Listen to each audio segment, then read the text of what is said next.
If there's one thing we've learned from traveling, it's that airports can feel like obstacle courses designed to test your patience, your wallet, and most importantly, your luggage skills.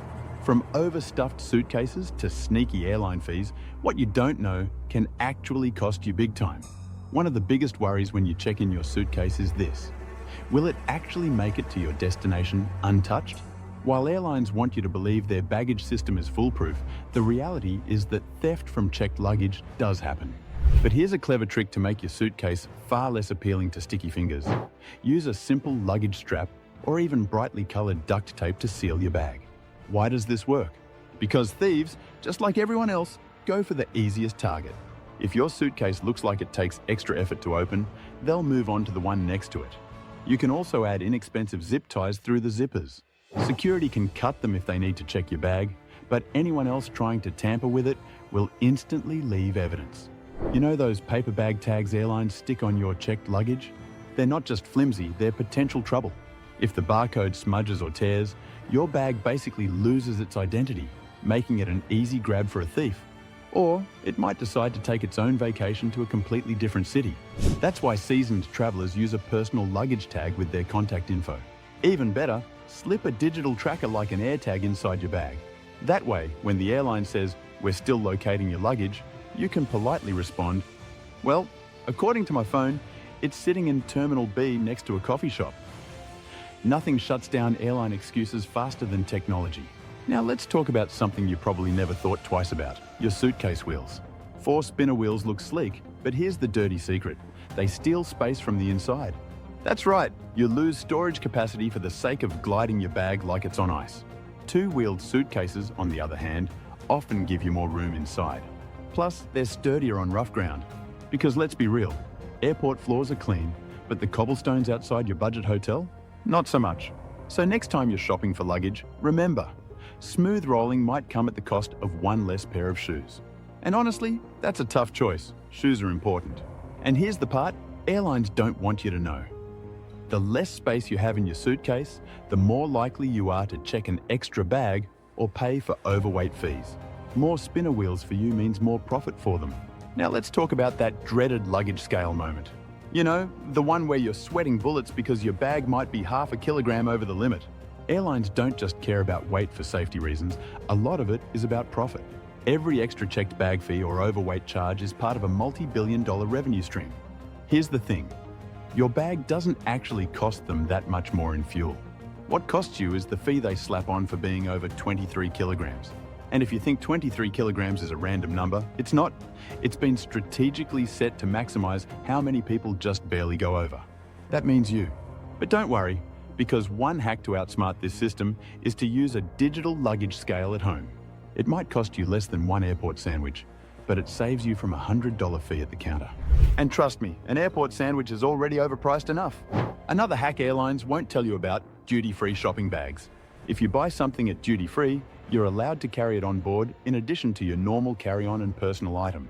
And here's the kicker: you don't actually have to buy something huge. Some travelers just keep an empty duty-free bag from a previous trip. They slip in extra items and stroll onto the plane. Security and airline staff rarely question it, because who argues with, "I just bought this bottle of perfume"? It's practically invisible luggage.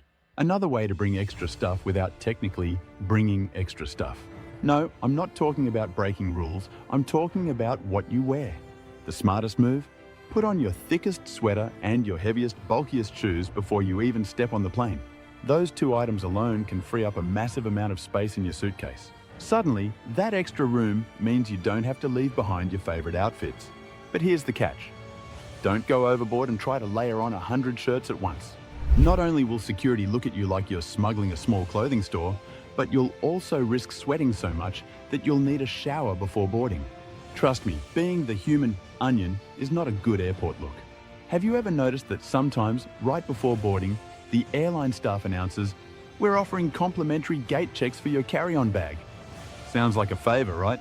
In reality, it's because they know the overhead bins are going to fill up. But here's the secret.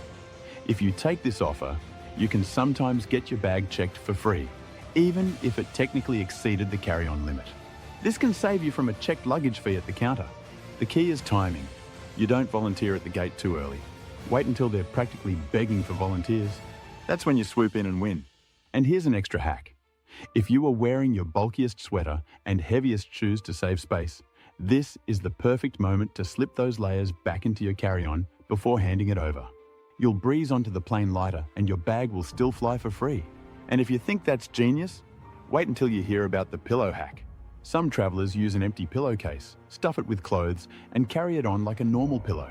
To the airline, you're just getting comfy for your flight. To you, it's an entire extra bag of clothes. The eternal battle, rolling clothes versus folding them. Here's the truth. Rolling saves space, but it's not always the best for wrinkle-free clothing. The real pro move? Bundle wrapping. Here's how it works.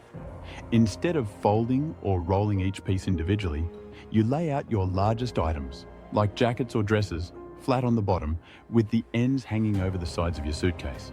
Then you place slightly smaller items, like shirts and pants, on top of that layer, again letting the sleeves or pant legs hang out. At the very center, you put a compact core item, like your underwear pouch or a packing cube.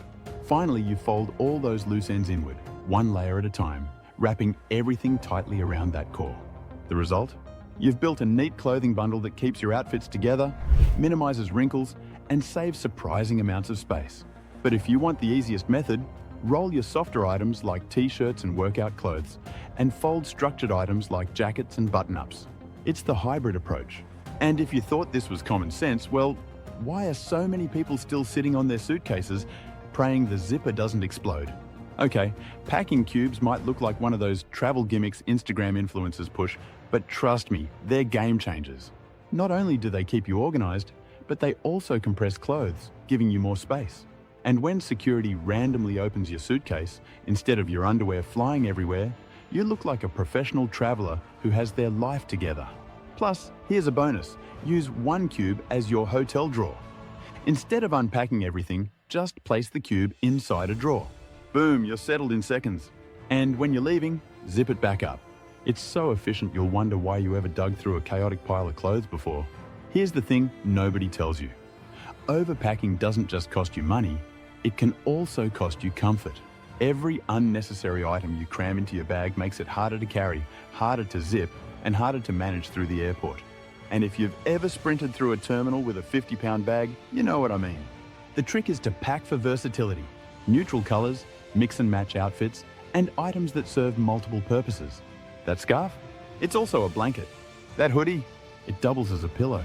That pair of sneakers? They can go from sightseeing to dinner. Less weight means less stress. And trust me, nobody has ever returned from a trip saying, "I wish I brought more heavy stuff." This isn't directly about luggage, but here's a psychological hack. When you look organized and confident with your bags, airline staff treat you differently.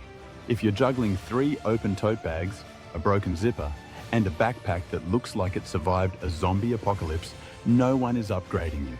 But if you walk up with sleek, compact luggage, you look like the kind of traveler who belongs in business class. And sometimes, you just might get treated like it. You now know how to outsmart the system and travel like a pro. Because at the end of the day, it's not just about what you pack, it's about how you pack.